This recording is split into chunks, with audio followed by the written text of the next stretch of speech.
भगवद गीता अध्याय 2 सांख्य योग।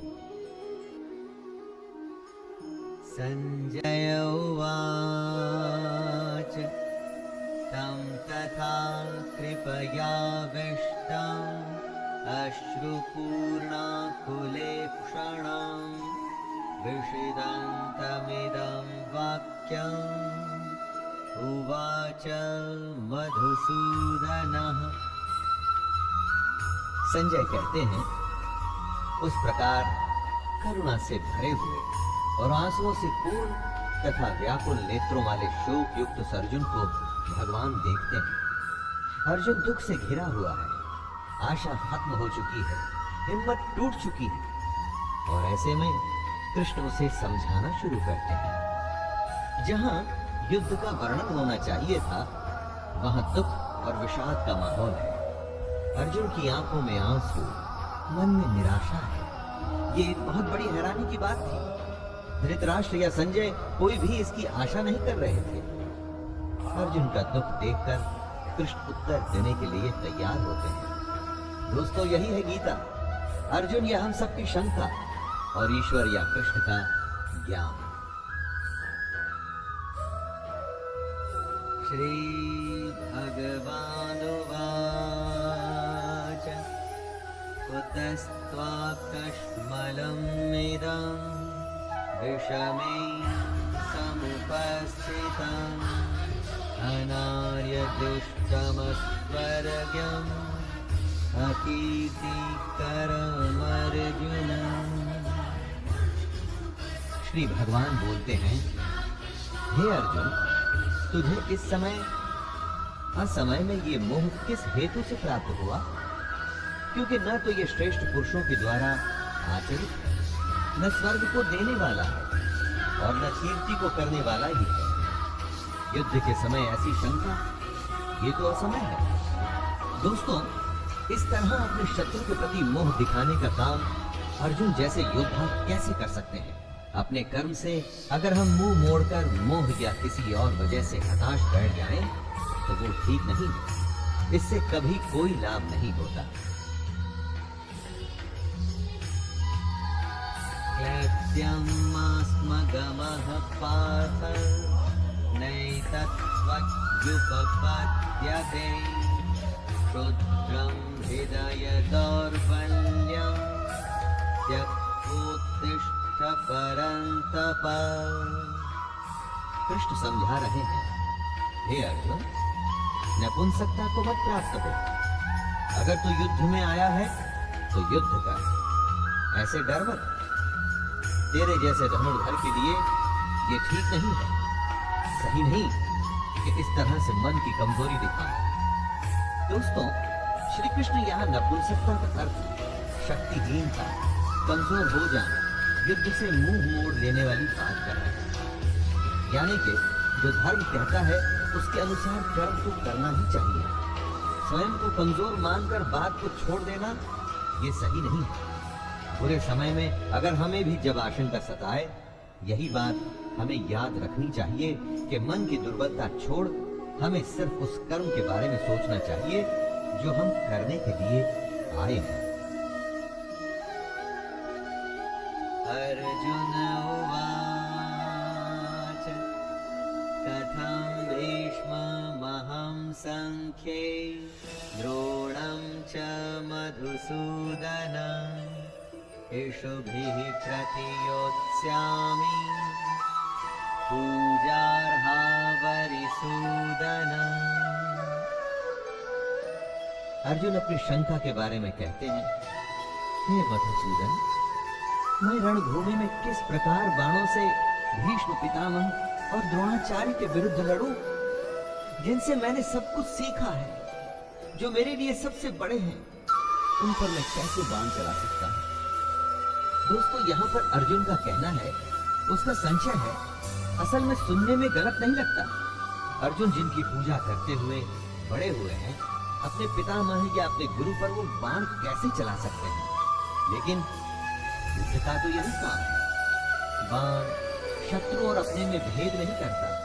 जब वो चलता है तो प्राण लेने के इरादे से, जिसे करने में इस वक्त अर्जुन असफल हो रहे हैं।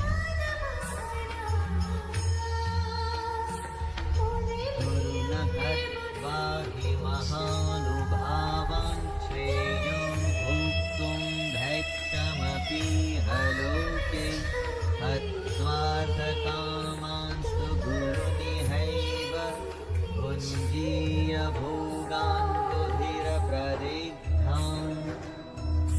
अर्जुन की दुविधा गलत नहीं लगती जब वो ऐसा कहते हैं कि इन महानुभाव गुरुजनों को न मारकर मैं इस लोक में भिक्षा का अन्न भी खाना कल्याणकारक समझता हूँ। यहाँ पर अर्जुन कहते हैं कि इन गुरुजनों को मारकर इस दुनिया में किसी भी तरह का लाभ ले लूं, उसका क्या मतलब है? अपने इन लोगों को मारकर उससे अर्थ और भोग, धन धान्य, ऐश्वर्य ये सब तो मैं प्राप्त कर लूंगा, परंतु ऐसे भोगों से क्या प्राप्त होगा? दोस्तों, अर्जुन ही नहीं, दुनिया में न जाने कितने लोग ऐसे होते हैं जिन्हें लगता है कि परिवार भी न छूटे और मोक्ष भी प्राप्त हो जाए, परंतु ये तो संभव नहीं। न चैतद्विद्मः कतरन्नो गरीयो यद्वा जयेम यदि वा नो जयेयुः यानेव हत्वा न जिजीविषामस्तेव स्थितः प्रमुखे आर्तराष्ट्रः। अर्जुन कहते हैं, हम ये भी नहीं जानते कि हमारे लिए युद्ध करना और न करना इन दोनों में से कौन सा श्रेष्ठ है, अथवा ये भी नहीं जानते कि उन्हें हम जीतेंगे या वे हमको जीतेंगे। और जिनको मारकर हम जीना भी नहीं चाहते, वे ही हमारे आत्मीय धृतराष्ट्र के पुत्र हमारे मुकाबले में खड़े हैं। भविष्य में क्या होगा ये तो कोई भी नहीं जानता। विधि ने क्या विधान लिखा है उसके बारे में किसी को नहीं पता, लेकिन वर्तमान में हम जो करना चाहते हैं उसका निर्णय हमारे हाथ में होता है। हमारे कर्म सिर्फ और सिर्फ हमारे ही हाथ में है। तो क्या युद्ध जीतने के लिए अपनों को मारना ठीक है? अपने कर्म को पूरा करने के लिए हमें किस सीमा तक जाना चाहिए और किस सीमा को पार करना चाहिए? कार्पण्यदोषोपहत स्वभावः पृच्छामि त्वां धर्मसम्मूढचेताः यच्छ्रेयः स्यान्निश्चितं ब्रूहि तन्मे शिष्यस्तेऽहं शाधिमां त्वां प्रपन्नम्। इसलिए कायरता रूप दोष से उपहत हुए स्वभाव वाला तथा धर्म के विषय में मोहित चित्त हुआ मैं आपसे पूछता हूँ कि जो साधन निश्चित कल्याणकारक हो वो मेरे लिए कहिए, क्योंकि प्रभु मैं आपका शिष्य हूँ। दोस्तों, कमजोर क्षणों में हम डर जाते हैं, जिससे कंफ्यूजन का भाव हमारे अंदर आता है। अर्जुन ये मान रहे हैं कि वो कंफ्यूज है, कायरता का दोष वो अपने ऊपर ले रहे हैं, और तभी तो ये कहते हैं कि श्री कृष्ण मैं आपका स्टूडेंट हूँ, आपको सरेंडर करता हूँ, मुझे बताइए कि क्या सही है।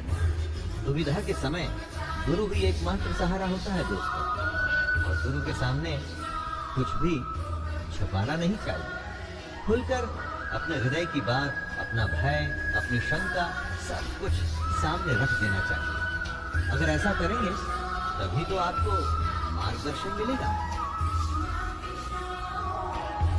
नहीं प्रपश्यामि ममापनुद्याद्यच्छोकमुच्छोषणमिन्द्रियाणाम् अवाप्य भूमा वसपत्रमृद्धम् राज्यं सुराणामपि चाधिपत्यम्।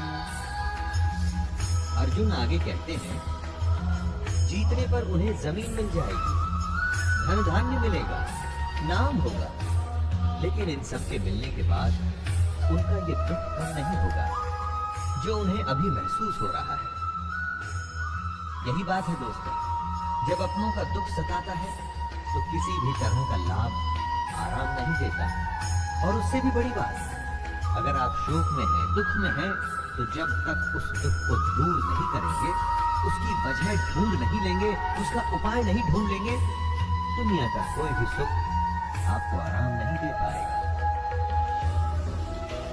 संजय उवाच एवमुक्त्वा ऋषिकेशं गुडाकेशः परन्तप न योत्स्य इति गोविन्दम् उक्त्वा तूष्णीं बभूवः। संजय धृतराष्ट्र को बोलते हैं, हे राजन, निद्रा को जीतने वाले अर्जुन अंतर्यामी श्री कृष्ण को फिर से कहते हैं, मैं युद्ध नहीं करूंगा। ये स्पष्ट कहकर चुप हो जाते हैं। यानी निद्रा हमारी नेचुरल आवश्यकता है, इस पर दुनिया में कोई भी विजय नहीं पाया है। लेकिन अर्जुन को ऐसा महान माना जाता था कि उसने निद्रा पर भी विजय प्राप्त कर ली थी। और वही अर्जुन निद्रा तो नहीं, अपने मोह, अपने डर और दुख से हारता हुआ दिख रहा है। किस समय कौन सी दुर्बलता हम पर हावी हो जाए और कुछ समय के लिए हम उससे हार मान लें, ये कहना बड़ा मुश्किल है। जब अर्जुन के साथ ऐसा हुआ है दोस्तों, तो हमारे साथ भी हो सकता है। लेकिन अर्जुन उस दुर्बलता को जीत के आगे बढ़ा था और उसी तरह से हमें भी बढ़ना होगा। तमुवाच ऋषिकेशः प्रहसन्निव भारत सेनयोरुभयोर्मध्ये विषीदन्तमिदं वचः। धृतराष्ट्र की उत्सुकता बढ़ रही है। स्वाभाविक है, एक पिता होने के नाते धृतराष्ट्र किसको जिताना चाहते थे, ये तो कहने की आवश्यकता नहीं है। वो युद्ध में भाग नहीं ले सकते थे, लेकिन युद्ध की एक एक बात को जानना चाहते हैं। संजय बताते हैं कि हे भरतवंशी धृतराष्ट्र, दोनों सेनाओं के बीच में शोक करते हुए अर्जुन है और उसके सामने अंतर्यामी श्री कृष्ण, जो अर्जुन को हंसते हुए ये वचन बोल रहे हैं। एक तरफ रोता हुआ कमजोर डरा हुआ बालक जैसे कि अर्जुन, और दूसरी तरफ त्रिकालदर्शी कृष्ण है। शायद कृष्ण को इसीलिए छलिया भी कहा जाता था। रोते हुए के सामने इस तरह से कौन हंसता है? और कृष्ण हंसते थे क्योंकि उन्हें वो पता था जो किसी को पता नहीं था। श्री भगवानुवाच अशोच्यानन्वशोचस्त्वं प्रज्ञं वादांश्च भाषसे गतासु न गतासुश्च नानुशोचन्ति पंडिताः। श्री कृष्ण का गीता ज्ञान अब यहाँ से आरंभ हो रहा है। भगवान बोले, हे अर्जुन, तू न शोक करने योग्य मनुष्यों के लिए शोक करता है और पंडितों की तरह मुझसे बातें करता है, परंतु जिनके प्राण चले गए हैं उनके लिए और जिनके प्राण नहीं गए हैं उनके लिए भी पंडित जन शोक नहीं करते। कृष्ण का ज्ञान अंतिम सत्य है। वो अर्जुन से कहते हैं कि तुम पंडितों की तरह बातें भी नहीं कर रहे और ना तुम ज्ञानियों की तरह बातें कर रहे हो। जो पंडित और जो ज्ञानी होते हैं वो किसी के जीवित रहने पर या जीवित न रहने पर भी शोक नहीं करते, अर्थात इस दुनिया में किसी भी बात का शोक नहीं करना चाहिए।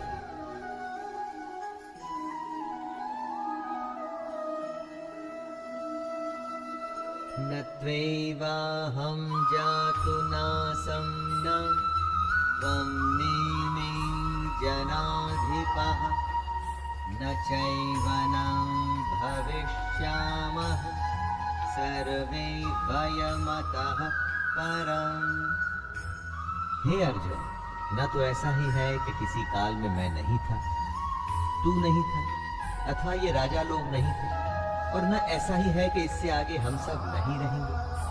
ऐसा कोई समय नहीं था अर्जुन, जब अर्जुन नहीं था, कृष्ण नहीं था, बाकी के राजा नहीं थे। हम आते हैं और जाते हैं, फिर से आते हैं, समय का खेल चलता रहता है। अब ये बात अर्जुन या हमारे जैसे दुनियादारी में फंसे लोगों के लिए समझना या समझाना बहुत मुश्किल है दोस्तों, और इसी में से कृष्ण हमें बाहर निकालना चाहते हैं।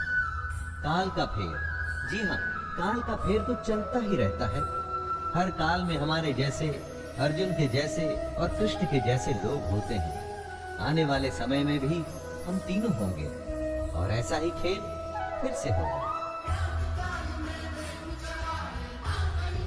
देहिनोऽस्मिन् यथा देहे कौमारं यौवनं जरा तथा देहान्तरप्राप्तिर्धीरस्तत्र न मुह्यते। कृष्ण जीवन का खेल समझाते हुए कहते हैं, जैसे जीवात्मा की इस देह में बालकपन, जवानी और वृद्धावस्था होती है, वैसे ही अन्य शरीर की प्राप्ति होती है। इस विषय में धीर पुरुष मोहित नहीं होता। हमारी आत्मा तो वही रहती है, लेकिन शरीर बचपन से बुढ़ापे तक बदलता है। वैसे ही नए जन्म में नया शरीर मिलता है। दोस्तों, कृष्ण कहते हैं कि बदलाव प्रकृति का नियम है। जो अभी है वो अगले पल बदल चुका है। आपको चाहे वो दिखे या न दिखे, आप उसे महसूस करें या न करें। जब बदलाव नियम है, ऐसे नियम के लिए फिर दुखी क्यों होना? जो नहीं बदलता उसे कहते हैं आत्मा। आत्मा की इस परिभाषा को ध्यान से समझ लीजिए। शरीर बदलता है दोस्तों, आत्मा कभी नहीं बदलती।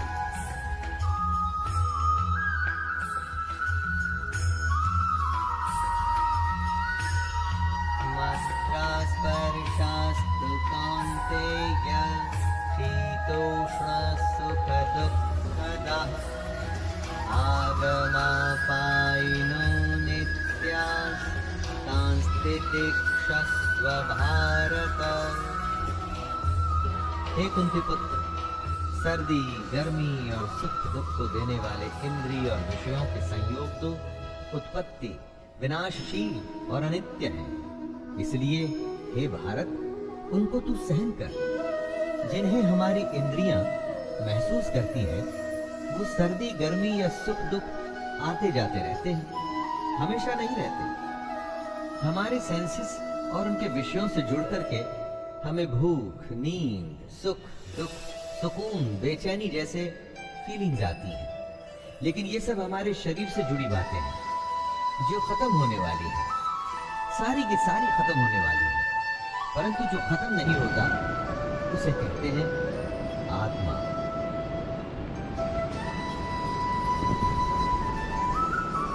यं हीन व्यथयन्त एते पुरुषं पुरुषर्षभ समदुःखसुखं धीरं सोमृततत्त्वाय कल्पते। क्योंकि हे पुरुष श्रेष्ठ, दुख सुख को समान समझने वाले जिस धीर पुरुष को ये इंद्रिय और विषयों के संयोग व्याकुल नहीं करते, वह मोक्ष के योग्य होता है।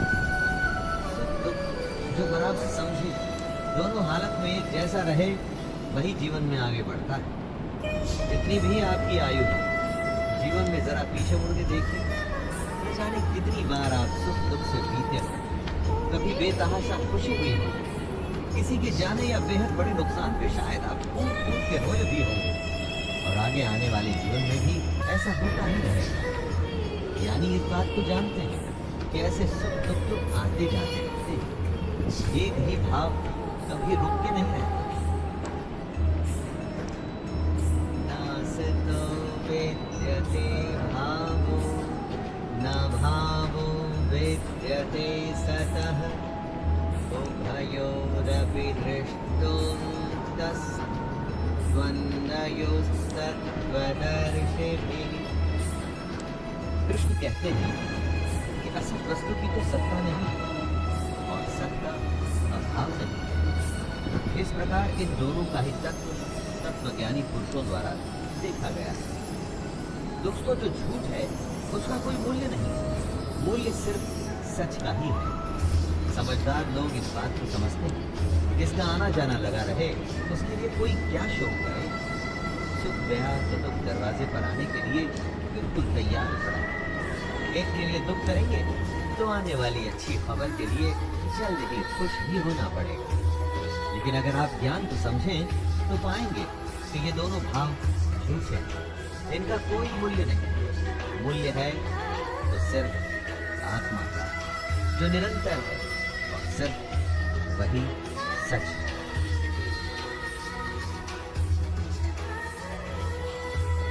अविनाशी तु तद्विद्धि येन सर्वं इदं ततं विनाशमव्ययस्यास्य न कश्चित् कर्तुमर्हति। नाश रहित तो तू उसको जान जिससे ये संपूर्ण जगत दृश्य वर्ग व्याप्त है। इस अविनाशी का विनाश करने में कोई भी समर्थ नहीं है। मतलब परमानेंट सिर्फ वही है जिसमें ये पूरा जगत, पूरी दुनिया समाई हुई है, जो सबसे बड़ा सच है। बाकी सब कुछ आता जाता रहता है, सिर्फ ये सच्चाई ही हमेशा के लिए है। इस बात को समझने में डिफिकल्टी आ सकती है, ऐसा भी लग सकता है कि समझ नहीं आई, लेकिन इसको समझे बिना कोई हल भी तो नहीं है। हमारी आत्मा ही दुनिया की सबसे बड़ी सच्चाई है। यही आत्मा हमारे भीतर है, और जब ये आत्मा बाहर है तो पूरी दुनिया जो हमें दिखती है ना, वो भी इसी में समाई हुई है। अंतवंत इमे देहा नित्यस्युक्ताः शरीरिणः अनाशिनो प्रमेयस्य तस्माद्युध्यस्व भारत। सबसे बड़ी सच्चाई है हमारी आत्मा, जो मरती नहीं। बाकी सब कुछ हमारा शरीर या हमारे भाव है, जो मर जाते हैं। कृष्ण कहते हैं, हे भरतवंशी अर्जुन, तू युद्ध कर, क्योंकि ये आत्मा अमर है, इसका मरना संभव नहीं। इसीलिए इसे सबसे बड़ी सच्चाई कहा गया है। महापुरुष इसी ज्ञान, इसी आत्मा को समझने में अपना पूरा जीवन संन्यास में, समाधि में, ध्यान में बिता देते हैं। कृष्ण का कहना है कि शरीर नाशवान है और आत्मा अमर है, और वही सच्चाई है, तो शोक किस बात का करना। य एनं वेत्ति हन्तारं यश्चैनं मन्यते हतम् उभौ तौ न विजानीतो नायं हन्ति न हन्यते। जो इस आत्मा को मारने वाला समझता है तथा जो इसको मरा हुआ मानता है, वे दोनों ही नहीं जानते सच्चाई को, क्योंकि ये आत्मा वास्तव में न तो किसी को मारती है और न किसी के द्वारा मारी जाती है। अर्थात आत्मा सिर्फ होती है, उसका होना ही सच है, बाकी कुछ नहीं। ये तो अज्ञान ही है जो हमें ये सोचने पे मजबूर करता है कि हमने किसी को मार दिया या हम मार देंगे। लोग अपने अहंकार में ऐसा समझते हैं कि वे बहुत कुछ कर सकते हैं या बहुत कुछ कर चुके हैं। ये सिर्फ उनकी नादानी है, अज्ञानता है।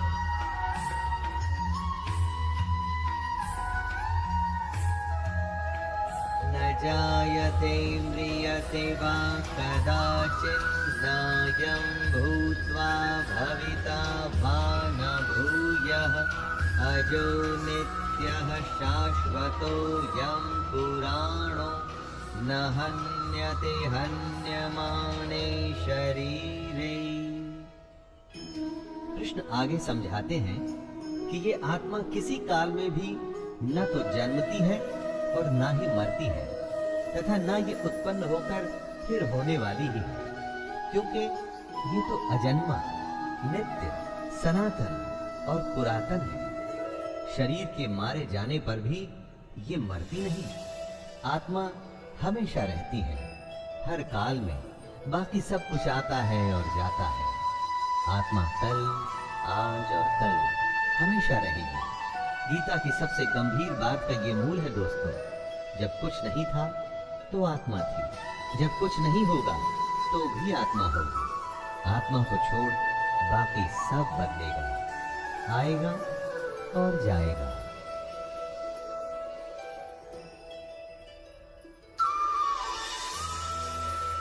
वेदा विनाशिनं नित्यं य एनमजमव्ययम् कथं स पुरुषः पार्थकं घातयति हन्तिकम्। हे प्रथापुत्र अर्जुन, जो पुरुष इस आत्मा को नाश रहित, नित्य, अजन्मा और अव्यय मानता है, वह पुरुष कैसे किसको मरवाता है और कैसे किसको मारता है? जो इस बात को समझता है कि आत्मा ही सबसे बड़ा सच है, वो किसी को कैसे मार सकता है या कैसे मरवा सकता है? इस बात को समझने का मतलब है कि ब्रह्म रूपी सच को समझना, ब्रह्म को समझना। सच से अधिक हम झूठ को महत्व देते हैं, आत्मा से अधिक हम पार्थिव शरीर को। पार्थिव शरीर जो मिट्टी से बना है और अग्नि में जल के उसी में मिल जाएगा और फिर से मिट्टी हो जाएगा। महत्व हमें देना है अपनी आत्मा को, जो हमेशा थी और हमेशा रहेगी। वासांसि जीर्णानि यथा विहाय नवानि गृह्णाति नरूपराणि तथा शरीराणि विहाय जीर्णानि यन्यानि संयाति नवानि देहि। जैसे मनुष्य पुराने वस्त्रों को त्याग कर दूसरे नए वस्त्रों को ग्रहण करता है, वैसे ही जीवात्मा पुराने शरीरों को त्याग कर दूसरे नए शरीरों को प्राप्त होता है। मतलब आत्मा को छोड़ बाकी सब कुछ बदलता है, एकदम वैसे ही जैसे हम कपड़े बदलते हैं। पुराने कपड़े के फट जाने पर, उसके धागे धागे अलग हो जाने पर उसे छोड़ दिया जाता है। वैसे ही अलग अलग कारण से जब मृत्यु होती है और शरीर रहने लायक नहीं रहता, तब आत्मा उसे छोड़कर दूसरे शरीर में चली जाती है। शरीर की आयु होती है, परंतु आत्मा की नहीं। जब देह की आयु पूरी हो जाती है तो उसकी सांसें रुक जाती हैं और आत्मा अपने एक घर को छोड़कर दूसरे घर में जाती है।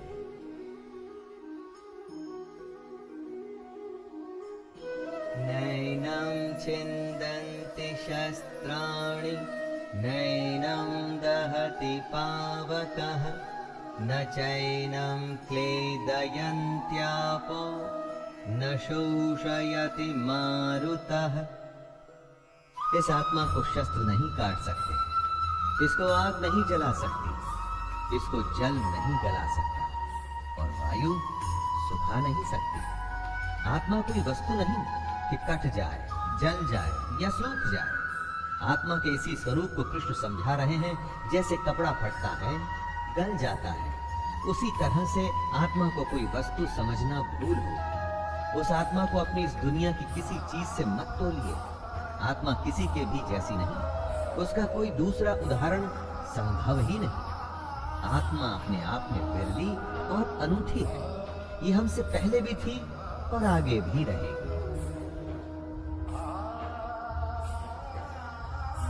अच्छेद्योऽयमदाह्योऽयम् अक्लेद्यो शोष्य एव च नित्यः सर्वगतः स्थाणुरचलोऽयं सनातनः। ये आत्मा अच्छेद्य है, इसे छेदा नहीं जा सकता। ये आत्मा अदाह्य है, इसे जलाया नहीं जा सकता। अक्लेद्य है, मतलब गीला भी नहीं किया जा सकता। और निसंदेह अशोष्य है, मतलब इसे सुखाया भी नहीं जा सकता। ये आत्मा नित्य, सर्वव्यापी, अचल, स्थिर रहने वाली और सनातन है। सनातन का अर्थ क्या होता है दोस्तों? जो हमेशा से है और हमेशा रहेगा, वही आत्मा भी है। श्री कृष्ण ये बताना चाहते हैं कि हम जो नाशवान हैं, मतलब हमारा जो ये शरीर है, इस पर ज्यादा ध्यान न दें। हम समझें आत्मा को, जिसका नाश नहीं हो सकता। तभी हमें मुक्ति मिलनी संभव हो सकती है। वरना मोह और दुविधा में हम हमेशा फंसे रह जाएंगे। जैसे कि अभी अर्जुन फंसा हुआ है और अपना कर्म करने को तैयार ही नहीं।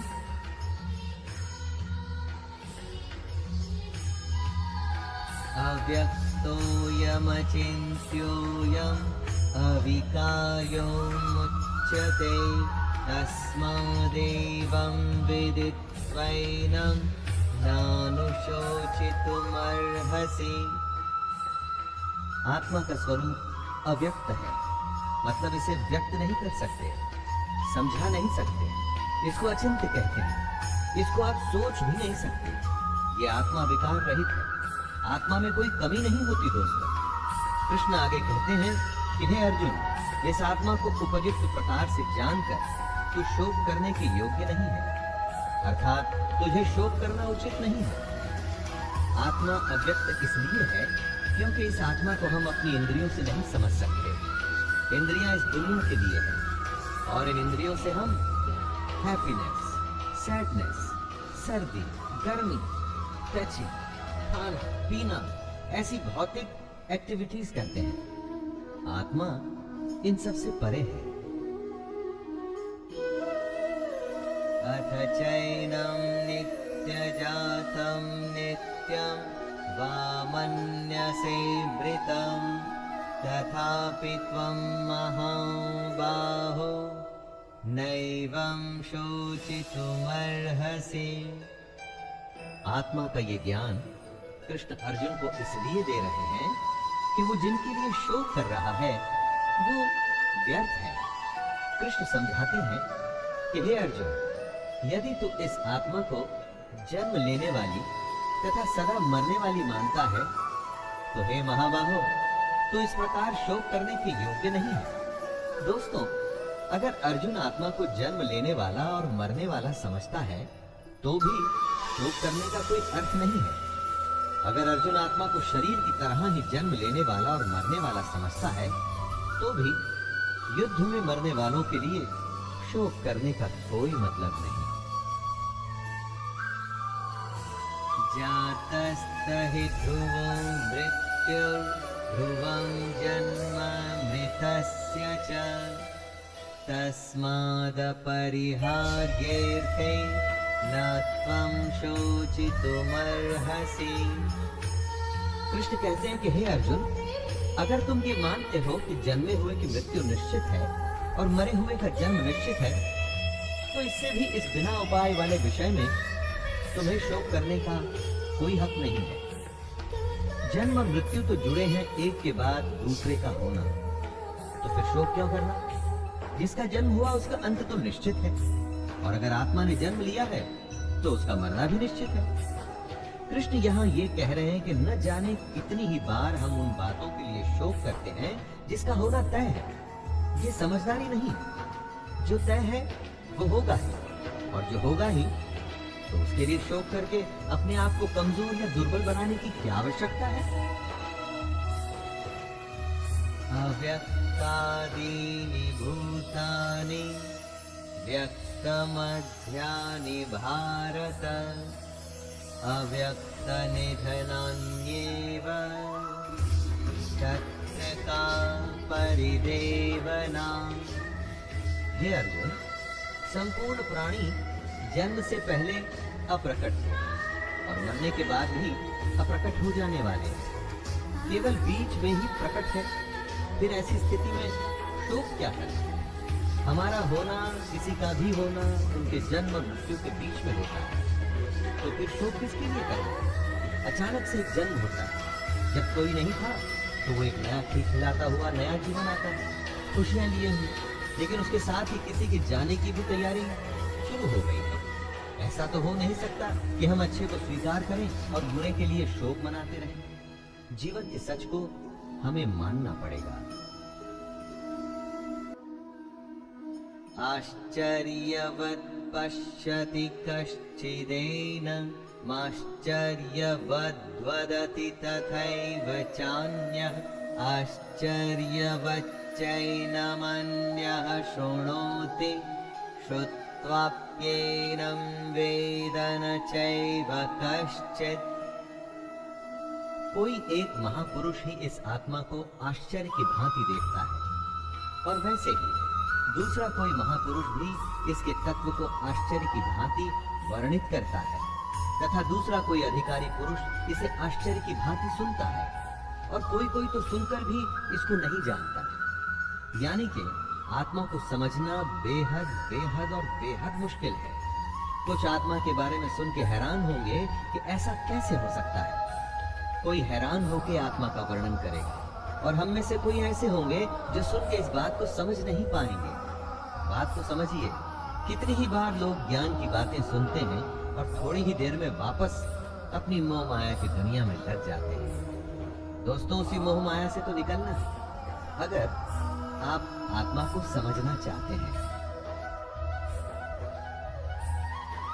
देहि नित्यमवध्योऽयं देहे सर्वस्य भारत तस्मात् सर्वाणि भूतानि न त्वं शोचितुमर्हसि। हे अर्जुन, ये आत्मा सत्य शरीर में सदा ही अवध्य है। इस कारण संपूर्ण प्राणियों के लिए तू शोक करने के योग्य नहीं है। अवध्य यानी आत्मा का वध करना संभव नहीं है। जब आत्मा को कोई मार ही नहीं सकता और आत्मा ही एक सच है, तो तू शोक किसके लिए कर रहा है? दोस्तों, सबसे बड़ी बात जो सामने आती है वो ये कि इस आत्मा को समझें कैसे। इसको समझना ही मोक्ष की प्राप्ति है। स्वधर्ममपि चावेक्ष्य न विकम्पितुमर्हसि धर्म्याद्रियुद्धाश्रेयोऽन्यत् क्षत्रियस्य न विद्यते। कृष्ण अर्जुन को याद दिलाते हैं कि अपने धर्म को देखकर भी तू भय करने योग्य नहीं है, अर्थात तुझे भय नहीं करना चाहिए, क्योंकि क्षत्रिय के लिए धर्म युक्त युद्ध से बढ़कर दूसरा कोई कल्याणकारी कर्तव्य नहीं है। दोस्तों, कृष्ण कहते हैं कि अगर हमने किसी काम को करने का निर्णय ले लिया है तो फिर उससे डरना नहीं चाहिए। पूरे तन मन से बस उस काम को, उस युद्ध को करने में लग जाना चाहिए। ज्ञान ये है कि निर्णय के बाद डरने का कोई मतलब नहीं, सिर्फ करने का मतलब है, कर्म करने का। यदृच्छया चोपपन्नं स्वर्गद्वारमपावृतं सुखिनः क्षत्रियाः पार्थ लभन्ते युद्धमीदृशम्। हे पार्थ, अपने आप प्राप्त हुए और खुले हुए स्वर्ग के द्वार रूप इस प्रकार के युद्ध को भाग्यवान क्षत्रिय लोग ही पाते हैं। युद्ध को, चैलेंज को खुले मन से स्वीकार करने में ही सबसे बड़ी खुशी है। दोस्तों, कृष्ण युद्ध को स्वर्ग का खुला हुआ द्वार बता रहे हैं। हमारे लिए भी ये बात इस तरह से सही है कि हमको भी अपने जीवन में अगर कोई चुनौती मिलती है तो उसे मोक्ष मानकर उस चैलेंज को पूरा कर जाने में लग जाना चाहिए। क्षत्रिय वो है जो युद्ध में अपना धर्म निभाए। अगर आपकी कामना, आपका प्रयास आपके लिए युद्ध है तो एक क्षत्रिय की तरह आपको भी अपने धर्म को पूरा करना चाहिए। अथ चित्त्वमिमं धर्म्यं संग्रामं न करिष्यसि ततः स्वधर्मं कीर्तिं च हित्वा पापमवाप्स्यसि।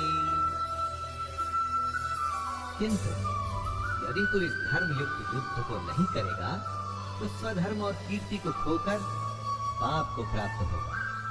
कृष्ण चेतावनी देते हैं कि अगर हमने चैलेंज को, युद्ध को स्वीकार नहीं किया तो फिर उसके बदले में सिर्फ पाप मिलेगा। हमारा स्वभाव हमने युद्ध करने की क्षमता, शक्ति को पैदा करता है, और अगर हमारा स्वभाव हमें युद्ध से दूर लेके जा रहा है तो मतलब हम अपने धर्म से दूर हो रहे हैं और पाप के भागी हो रहे हैं। अकीर्तिं चापि भूतानि कथयिष्यन्ति ते व्ययाम् संभावितस्य चाकीर्तिर्मरणागतिरिच्यते। कृष्ण कहते हैं, हे अर्जुन, सब लोग तेरी बहुत काल तक रहने वाली अपकीर्ति का भी कथन करेंगे, और माननीय पुरुष के लिए अपकीर्ति मरण से भी बढ़कर है। मतलब युद्ध करने से अगर मना कर दिया तो उससे बड़ा अपमान, उससे बड़ी बेइज्जती कुछ नहीं हो सकती। कुछ लोगों की भीड़ में अगर आप जाते हैं तो सब आपको सम्मान से देख आपकी प्रशंसा करते हैं, और दूसरी स्थिति में आप कहीं जाते हैं तो लोग अपमान से देखते हैं, अपनी नजरें फेर लेते हैं। आपको क्या स्वीकार है, यश या अपकीर्ति, अपमान या सम्मान? युद्ध को छोड़ देने का मतलब ही अपमान है। भयाद्रणौ परतं मन्स्यन्ते त्वां महारथाः, येषां च त्वं बहुमतो भूत्वा यास्यसि लाघवम्। अर्जुन, जिनकी दृष्टि में तू पहले बहुत सम्मानित होकर अब लघुता को प्राप्त होगा, वे महारथी तुझे भय के कारण युद्ध से हटा हुआ मानेंगे। दोस्तों, अर्जुन को सब महान योद्धा समझते थे। अगर अर्जुन युद्ध से हट जाता तो वो उसे कायर मानते। चाहे अर्जुन हो या हम, युद्ध न करने में बहुत अपमान होता है। अच्छा या बुरा, छोटा या महान, सब तुलना का खेल है दोस्तों। इस खेल में हार जीत तो होती ही है, इसके अलावा युद्ध में कौशल दिखाना भी एक बहुत बड़ी बात होती है। और अगर कोई युद्ध से ही मुंह फेर ले तो समाज में उसे कहीं जगह नहीं मिलती।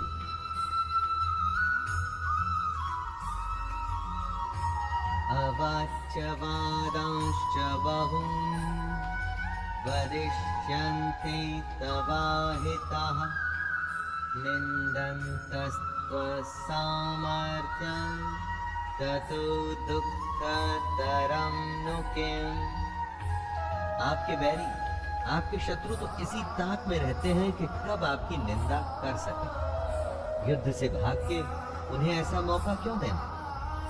हे अर्जुन, तेरे बैरी लोग तेरे सामर्थ्य की निंदा करते हुए तुझे बहुत से न कहने जैसे वचन भी कहेंगे।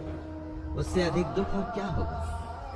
अपने चारों तरफ देखिए दोस्तों, ऐसे लोगों की कमी नहीं होगी जो इस मौके की तलाश में है कि कैसे आपको नीचा दिखाया जाए।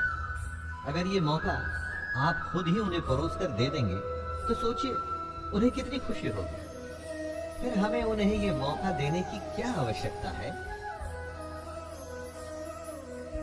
हतो वा प्राप्स्यसि स्वर्गं जित्वा वा भोक्ष्यसे महीम्, तस्मात्त्वत्तिष्ठ कौन्तेय युद्धाय कृतनिश्चयः।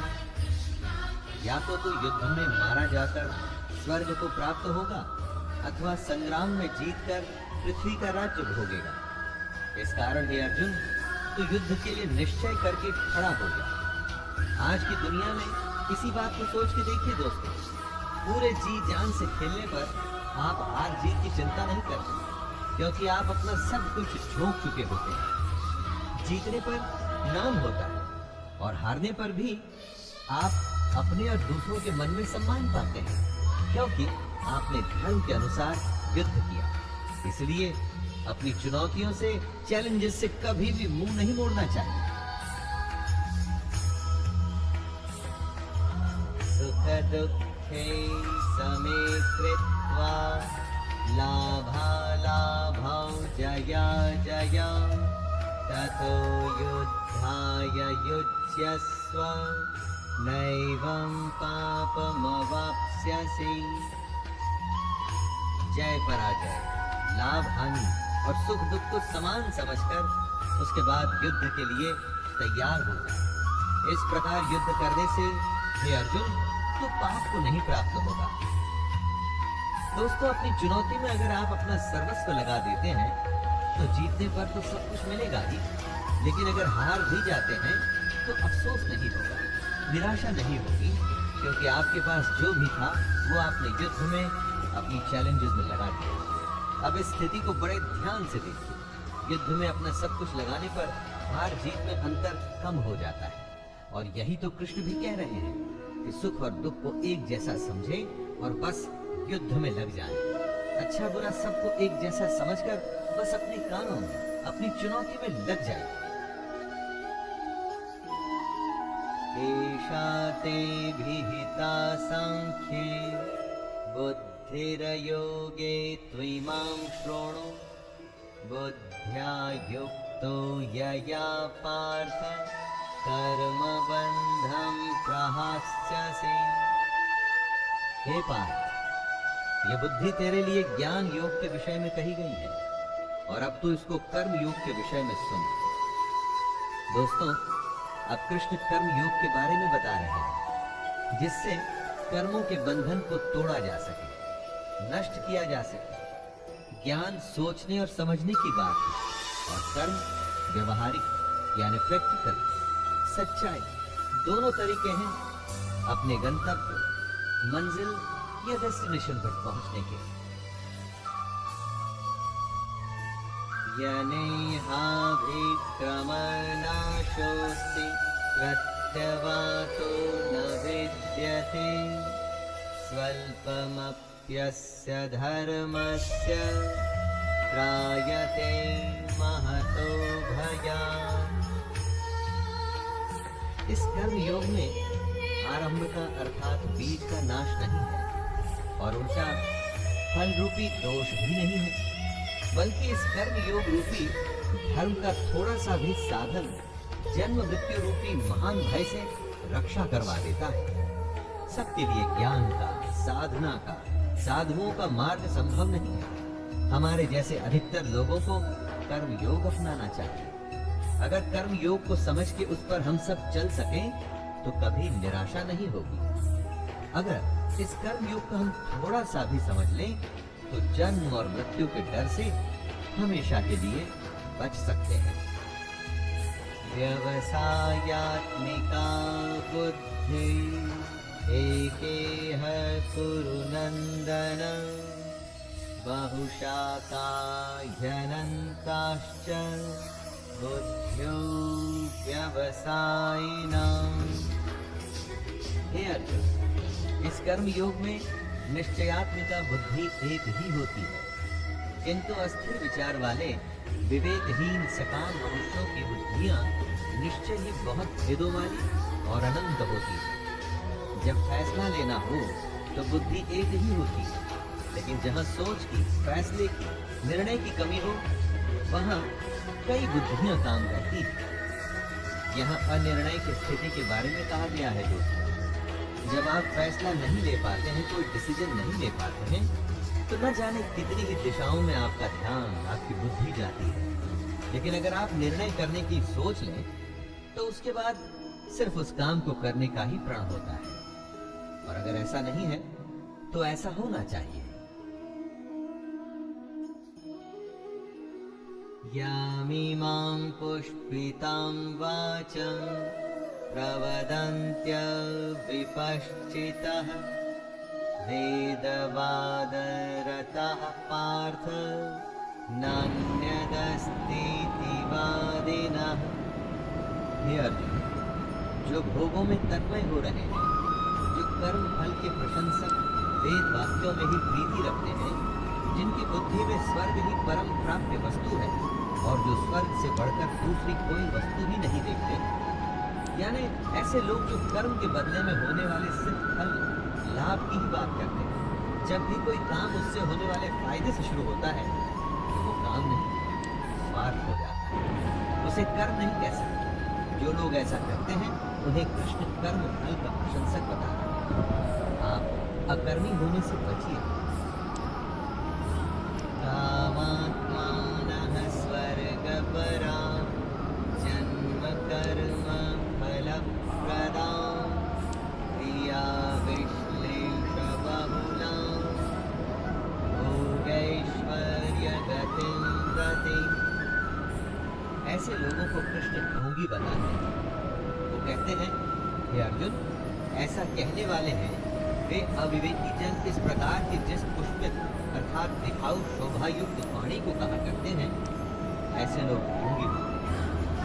यानी वो लोग जो कर्म की बात सिर्फ इसलिए करते हैं ताकि उन्हें बदले में भोग और ऐश्वर्य जैसे फल या लाभ मिल सके, काम से ज्यादा उसके होने वाले फायदे की बात करना ढोंग। कई लोग आपको मिलेंगे जो जमीन पर इतना काम नहीं करेंगे जितना वो हवाई किले बनाएंगे।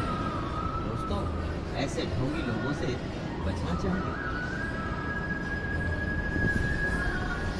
भोगैश्वर्य प्रसन्नानां दयापहृतं चेतसां व्यवसायात्मिका बुद्धिः समाधान विधीयते।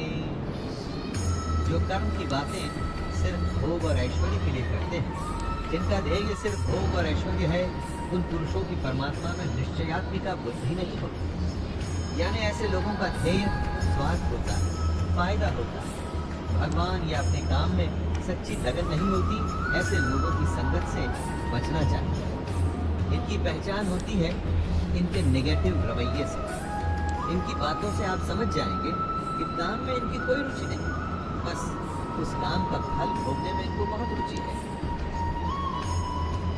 त्रैगुण्य विषया वेदा निस्त्रैगुण्यो भवार्जुन निर्द्वन्द्वो नित्यसत्त्वस्तु निर्योगक्षैव आत्मवान्।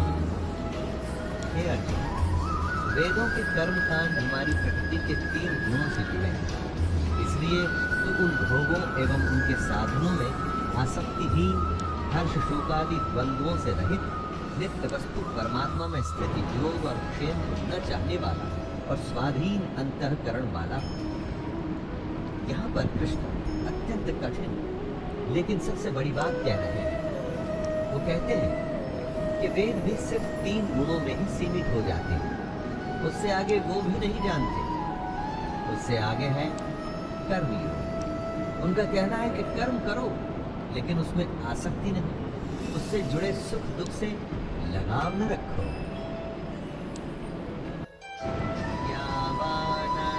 यावानर्थकुलपाने सर्वतः सम्प्लुतोदके तावान् सर्वेषु वेदेषु ब्राह्मणस्य विजानतः।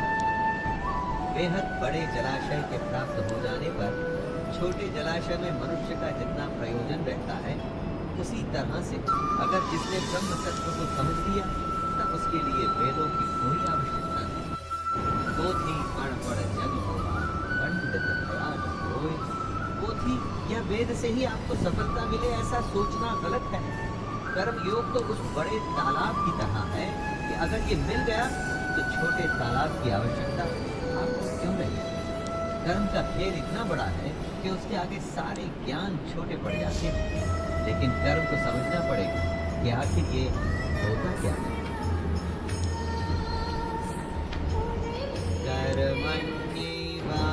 कर्मण्येवाधिकारस्ते मा फलेषु कदाचन मा कर्मफलहेतुर्भुर्मा ते संगोऽस्त्वकर्मणि। तेरा कर्म करने में ही अधिकार है, उसके फलों में कभी नहीं। इसलिए तू कर्मों के फल के लिए काम मत कर। और ऐसा भी ना हो कि तू कर्म ही न करे। कर्म करना है लेकिन फल के लिए नहीं। गीता के सबसे लोकप्रिय श्लोक में इस श्लोक की गिनती होती है। कर्म करना है लेकिन फल के लिए नहीं। उसे अपना धर्म और अपना कर्तव्य समझकर। योगस्थः कुरु कर्माणि संगत्यक्त्वा धनञ्जय सिद्धय सिद्धयोः समं भूत्वा समत्वं योग उच्यते। कृष्ण योग को और समझा रहे हैं। हे धनंजय, तू आसक्ति को त्याग कर सिद्धि और असिद्धि में समान बुद्धि वाला होकर योग में स्थित हुए कर्तव्य कर्मों को कर। कर्म के फल की इच्छा न कर और ऐसा नहीं करना कि कर्म करने में इच्छा न हो। यही निष्काम कर्म की कुंजी, उसकी चाबी, उसका सार है। कर्म के बाद क्या फल मिलेगा उसकी परवाह किए बिना बस पूरी लगन से अपने धर्म और कर्तव्य को पूरा कर। दूरेण ह्यवरं कर्म बुद्धियोगात् धनञ्जय बुद्धौ शरणमन्विच्छ विपणः फलहेतवः। कर्म के फल की इच्छा को छोड़ के जो निष्काम कर्म योगी होता है वो पाप पुण्य से दूर हो जाता है। जो फल के लिए काम करते हैं उन्हें हमेशा असफल होने का डर रहता है और इसीलिए कभी भी वो कर्म को अच्छे से नहीं कर पाते और फिर अगर उनको फल मिल भी जाता है तो इसी फल में उलझ जाते हैं। इसलिए हमें बुद्धि योग की शरण में आना चाहिए। लगन सिर्फ काम में और भगवान में, तब बुद्धि निश्चय से काम कर पाती है। बुद्धि युक्तो जहातीह उभे सुकृत दुष्कृते तस्मात् योगाय युज्यस्व योगः कर्मसु कौशलम्। बुद्धि योग की शरण में आने से बिना फल के काम करने वाला इसी दुनिया में पाप पुण्य से मुक्त हो जाता है। हे अर्जुन, तू समत्व रूप योग में लग जा। मतलब अच्छा हो बुरा हो, सुख हो या दुख हो, सभी में एक ही तरीके से समभाव से तू बस अपना कर्म, अपना कर्तव्य करता रहे। कर्मजं बुद्धियुक्ता हि फलं त्यक्त्वा मनीषिणः जन्मबन्धविनिर्मुक्ताः पदं गच्छन्त्यनामयम्। आम इंसान कर्म करके उसके फल को प्राप्त कर खुश होता है और उसके बाद दूसरे फल के लालच में फिर से नए कर्म में लग जाता है। इसमें फल के बारे में सोचना ही प्रधान है और यही गलत बात है। अगर आप अपनी सारी शक्ति, क्षमता और इच्छा सिर्फ कर्म में लगाएं और फल को भूल जाएं, तो क्या होगा? आपका ध्यान कर्म में रहेगा, आप उस कर्म में बेहतर होंगे, आपकी तरक्की होगी। और रही बात फल की, तो सोच के देखिए, अगर आपने कर्म किया है तो आखिर फल जाएगा कहां?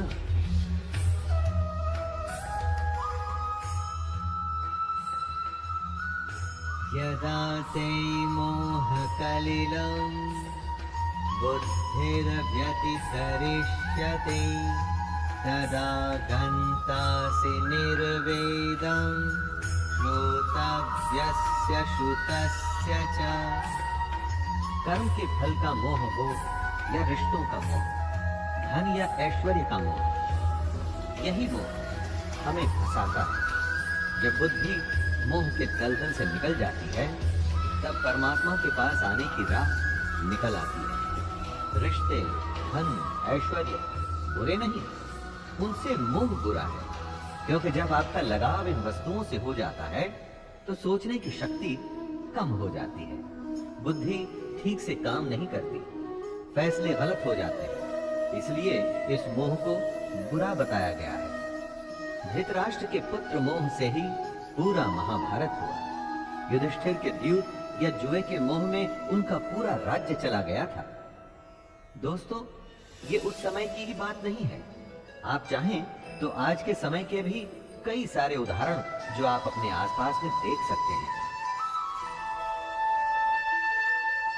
श्रुति विप्रतिपन्ना ते यदा स्थास्यति निश्चला समाधावचला बुद्धिस्तदा योगमवाप्स्यसि।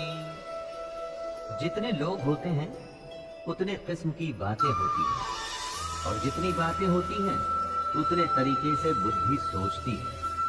जब दिमाग बुद्धि स्थिर होकर एक जगह या परमात्मा में लग जाती है तो उसे ही योग कहते हैं।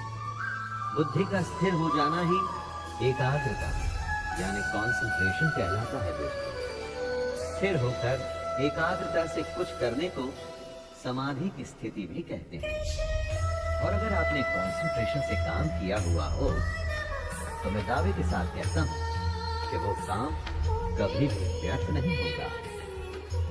अर्जुन उवाच स्थित प्रज्ञस्य का भाषा समाधिस्थस्य केशव स्थितधिः किं प्रभाषेत किमासीत व्रजेत किम्। अर्जुन पूछते हैं, हे केशव, समाधि में स्थित परमात्मा को प्राप्त हुए स्थिर बुद्धि पुरुष का क्या लक्षण है? वह स्थिर बुद्धि पुरुष कैसे बोलता है, कैसे बैठता है और कैसे चलता है? दोस्तों, आप जरूर जानना चाहेंगे कि जो लोग अपनी अपनी फील्ड में सबसे ऊपर पहुंचते हैं उनकी सफलता का रहस्य क्या है। अर्जुन भी जानना चाहता है कि जो स्थिर होके अपनी बुद्धि को एक जगह लगा देते हैं उनकी पहचान क्या है। श्री भगवानुवाच प्रजहाति यदा कामान् सर्वान् पार्थमनुगतान् आत्मयैवात्मना तुष्टः स्थितप्रज्ञस्तदोच्यते। श्री भगवान उत्तर देते हैं, हे अर्जुन, जिस काल में ये पुरुष मन में स्थित संपूर्ण कामनाओं को भली भांति त्याग देता है और आत्मा से आत्मा में ही संतुष्ट रहता है, उस काल में वह स्थित प्रज्ञ कहा जाता है। भगवान कृष्ण ने बताया था कि आत्मा ही सबसे बड़ी सच्चाई है। मोह, इच्छा या कामना छोड़ना ही आत्मा के पास आना है। जिसको संतुष्टि, शांति के लिए किसी दूसरे पर निर्भर नहीं रहना पड़ता, वो ही अपनी कामना को त्याग सकता है। दोस्तों सोचिए, क्या आपको अपनी खुशी, अपनी शांति के लिए किसी और की आवश्यकता पड़ सकती है?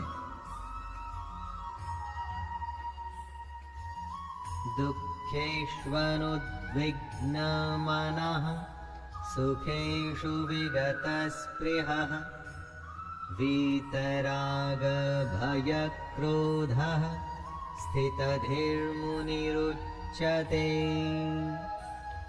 बुरा होने पर जिसके मन में दुख पैदा न हो, अच्छा होने पर जो मन भी शांत रहे, खुशी से पागल न हो, गुस्सा, डर या प्रेम जो सब कुछ एक ही भाव से एक ही जैसे देखता हो, उसकी बुद्धि स्थिर रहती है और वही मुनि या योगी कहलाता है।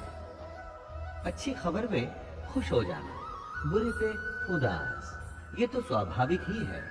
अगर किसी जानवर को भी आप कुछ खाने को देंगे तो वो खुश होगा, छीन लेंगे तो उसे बुरा लगेगा। लेकिन इस सब से जो ऊपर उठ जाता है, अलग अलग अवस्थाओं में भी वो अपनी स्वयं की हालत नहीं बदलता, मतलब उसकी बुद्धि स्थिर है, यानी वो मुनि है, वो योगी कहलाने के लायक है।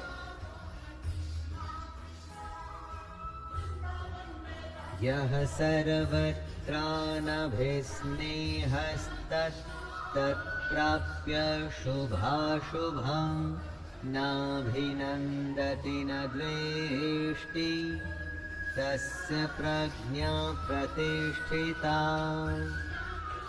जिसमें लगाव नहीं है, शुभ हो या अशुभ, अच्छा या बुरा, जो दोनों को एक जैसे देखता है, वही अपनी बुद्धि को स्थिर रखता है।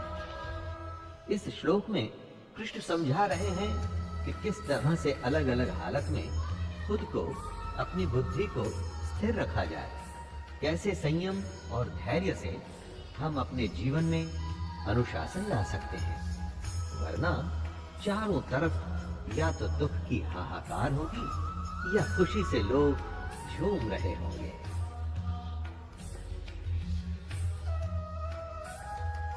यदा संहरति चायं कूर्मोऽङ्गनीव सर्वशः इन्द्रियाणीन्द्रियार्थेभ्यस्तस्य प्रज्ञा प्रतिष्ठिता।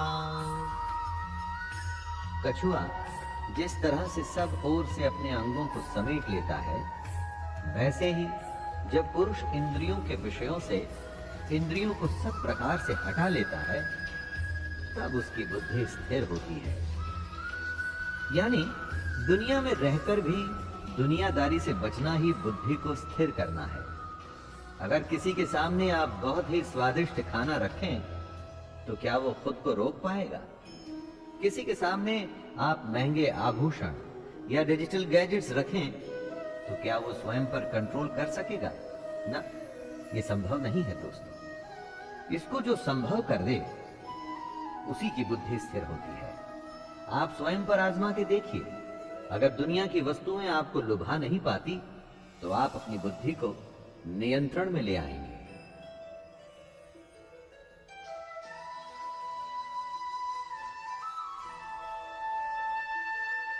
विषया विनिवर्तन्ते निराहारस्य देहिनः रसवर्जं रसोऽप्यस्य परं दृष्ट्वा निवर्तते। संभव है कि हम दुनिया के विषयों में रुचि न लें, इससे हम दुनिया से दूर तो हो जाएंगे, लेकिन दुनिया के प्रति उनकी आसक्ति नहीं जाती। कहने का मतलब है कि मन की इच्छा को खत्म करना है, आसक्ति खत्म करनी है। अगर ऐसा करना है तो ही बुद्धि स्थिर होगी। कृष्ण कह रहे हैं कि मान लीजिए आप दुनिया की वस्तुओं को ना भी बोल देते हैं, तो क्या आपका मन उन्हीं में लगा हुआ है? आसक्ति, इच्छा खत्म करनी है, तभी तो मोह खत्म होगा। मन के लगाव को ही मोह कहते हैं। यततो ह्यापि कौन्तेय पुरुषस्य विपश्चितः इन्द्रियाणि प्रमाथीनि हरन्ते रसभं मनः। हे अर्जुन, आसक्ति का नाश न होने के कारण ये प्रमथन स्वभाव वाली इंद्रियां प्रयास करते हुए बुद्धिमान पुरुष के मन को भी बलपूर्वक हर लेती हैं। कृष्ण समझा रहे हैं कि जहां आप अपनी इच्छा या अपनी आसक्ति खत्म नहीं करते, वहां इंद्रियां आपको अपने वश में कर लेती हैं। सोचिए, कितनी ही बार ऐसा होता है कि सुख दुख आपके वश में नहीं, आप सुख दुख के वश में हो जाते हैं। कभी हंसी नहीं रुकती तो कभी रोना नहीं, कभी भूख नहीं रुकती तो कभी नींद, और कभी काम वासना भी नहीं रुकती।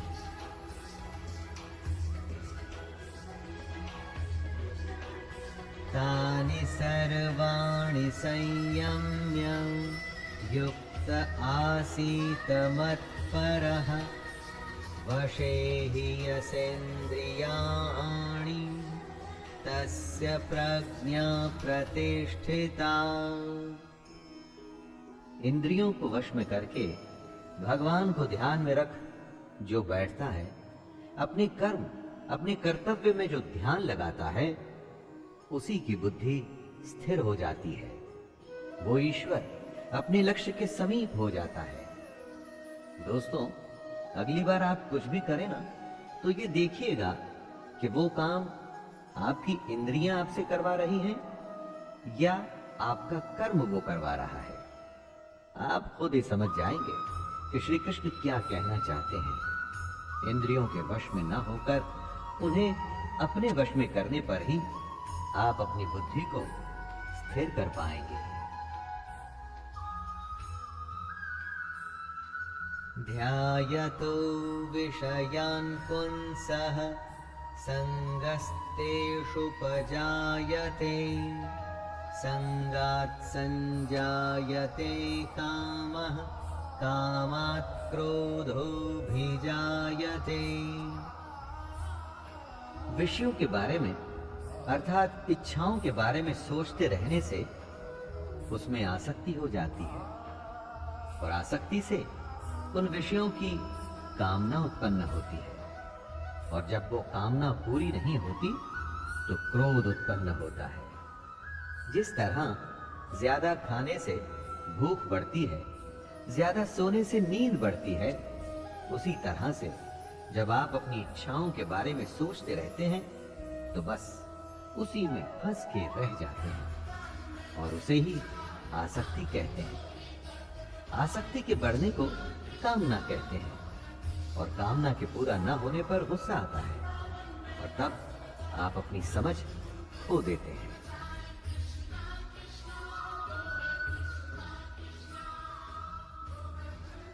क्रोधात् भवति सम्मोहः सम्मोहात् स्मृतिविभ्रमः स्मृतिभ्रंशात् बुद्धिनाशो बुद्धिनाशात् प्रणश्यति।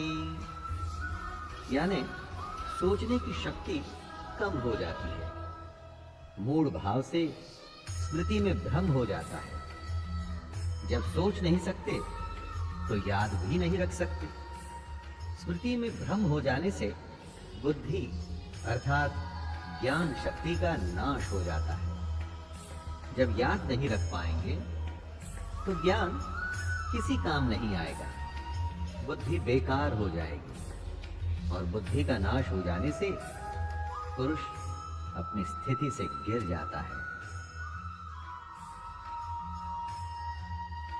रागद्वेषवियुक्तैस्तु विषयानिन्द्रियैश्चरन् आत्मवश्यैर्विधेयात्मा प्रसादम् अधिगच्छति।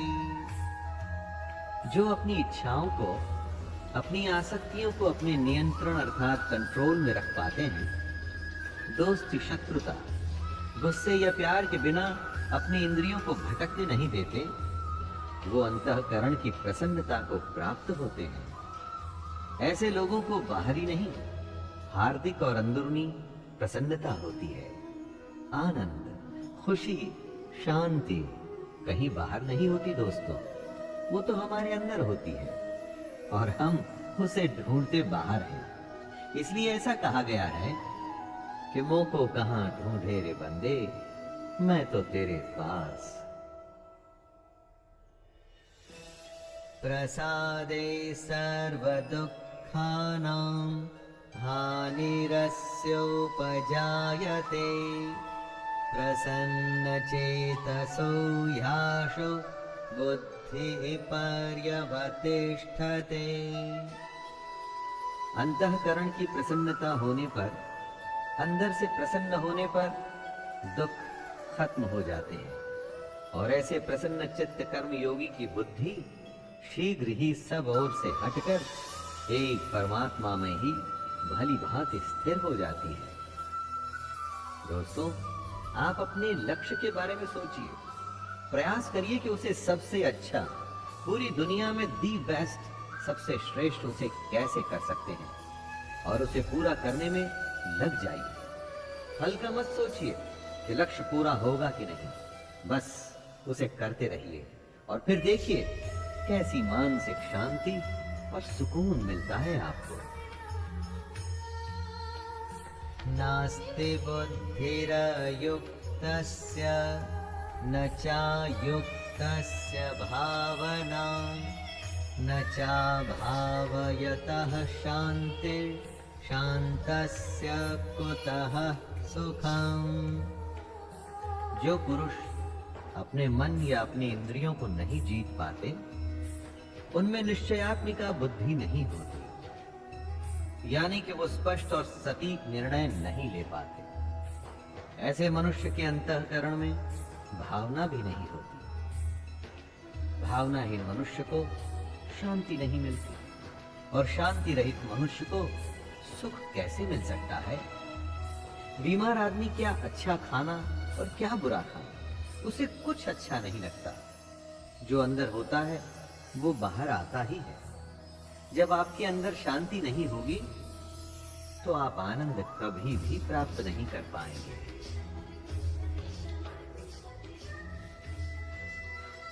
इंद्रियाणां हि चरतां यन्मनो नो विधीयते तदस्य हरति प्रज्ञां वायुर्नावमिवाम्भसे।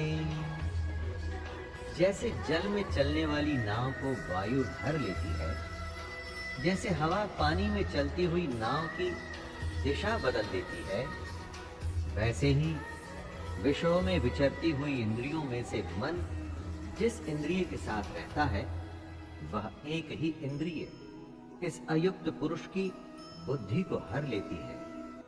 अगर वो क्रोध में है तो और कुछ भी नहीं सोच पाएगा, और अगर प्रेम में है तो उसे किसी बात की सुध भी नहीं रहेगी। जिस भी इंद्रिय के वश में होगा उसे उसके अलावा कुछ भी समझ नहीं आएगा। इन इंद्रियों के नियंत्रण से निकल के इनको आपके नियंत्रण में रखिए दोस्तों, फिर देखिए आपके लिए क्या संभव है। सब कुछ संभव हो जाएगा। तस्माद्यस्य महाबाहो निगृहीतानि सर्वशः इन्द्रियाणीन्द्रियार्थेभ्यस्तस्य प्रज्ञा प्रतिष्ठिता। हे महाबाहो, जिस पुरुष की इंद्रियां इंद्रियों के विषयों में सब प्रकार निग्रह की हुई हैं, उसी की बुद्धि स्थिर है। यानी जिस पुरुष ने अपनी इंद्रियों और उनसे होने वाली इच्छाओं पर पूरी तरह से रोक लगा रखी है, उसी की बुद्धि स्थिर है। और बुद्धि हमारा ध्यान ऐसी ऐसी जगह पर ले जाती है जहां पर हम उलझ के अपना असली मकसद भूल जाते हैं। बुद्धि सहारा लेती है हमारी इंद्रियों का। इसलिए अगर बुद्धि पर विजय प्राप्त करनी है दोस्तों, तो इंद्रियों को वश में करना ही होगा।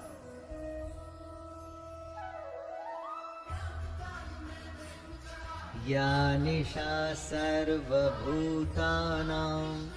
तस्यां जागर्ति संयमी यस्यां जाग्रति भूतानि सा निशा पश्यतो मुनेः। संपूर्ण प्राणियों के लिए जो रात्रि के समान है, उस नित्य ज्ञान स्वरूप परमानंद की प्राप्ति में स्थित प्रज्ञ योगी जागता है। और जिस नाशवान सांसारिक सुख की प्राप्ति में सब प्राणी जागते हैं, परमात्मा के तत्व को जानने वाले मुनि के लिए वह रात्रि के समान है। दोस्तों, कृष्ण की ये बात गहरी है और समझनी पड़ेगी। जो सबके लिए रात है, उस रात में योगी परमात्मा के लिए, ज्ञान के लिए जागता है और साधना करता है।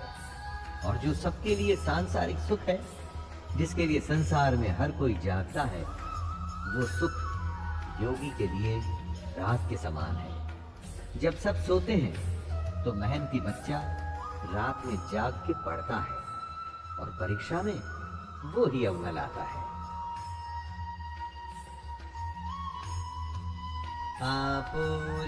आपूर्यमाणमचल प्रतिष्ठं समुद्रमापः प्रविशन्ति यद्वत् तद्वत् कामायं प्रविशन्ति सर्वे स शान्तिमाप्नोति न कामकामी।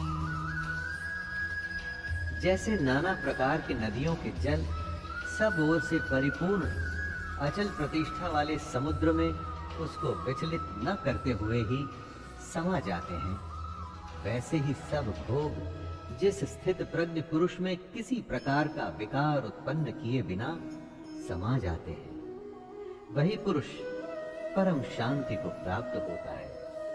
भोगों को चाहने वाला नहीं। नदियां समुद्र को विचलित अर्थात उसे डिस्टर्ब नहीं करती। उसी तरह से स्थिर बुद्धि वाले पुरुष में सारी इच्छाएं, सारे भोग समा जाते हैं और उसे विचलित नहीं करते। कई बार किसी के कहने पर आपको बुरा लगता है और आप अपना आपा खो देते हैं। इसका मतलब आपका अपने ऊपर नियंत्रण नहीं है।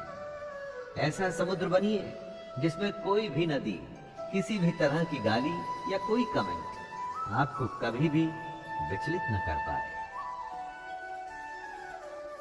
विहाय कामान्यः सर्वान् पुमांश्चरति निःस्पृहः निर्ममो निरहंकारः स शान्तिमधिगच्छति।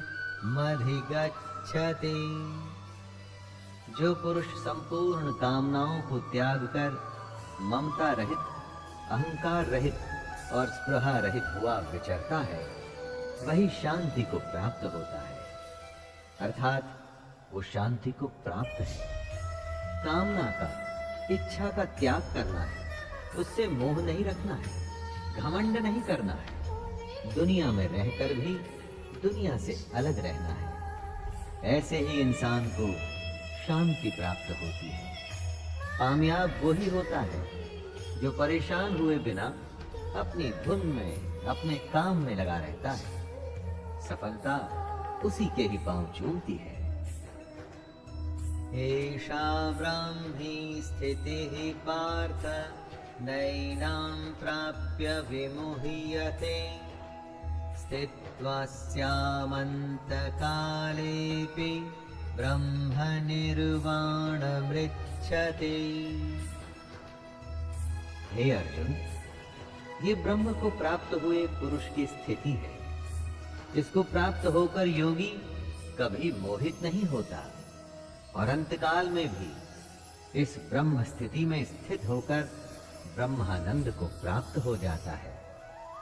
दोस्तों, कृष्ण अर्जुन को बता रहे हैं कि जो पुरुष ऐसा करने में सफल होता है उसे ब्रह्म की प्राप्ति होती है। ब्रह्म का अर्थ है सबसे बड़ा सत्य। इससे आगे कुछ भी नहीं होता।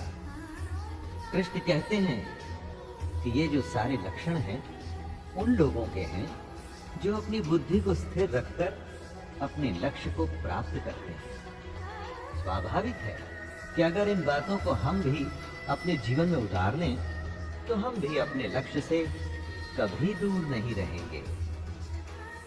दोस्तों, ये था गीता का दूसरा अध्याय, सांख्य योग। इस अध्याय में श्री कृष्ण ने कर्म को समझाया, उसके प्रति हमारे उत्साह को बढ़ाया और ये समझाया कि सिर्फ और सिर्फ कर्म में ही अपना ध्यान रखना और किसी भी बात में नहीं। तो आज्ञा दीजिए, अपने मित्र शैलेंद्र भारती को मुलाकात होती है तीसरे अध्याय में। जय श्री कृष्ण।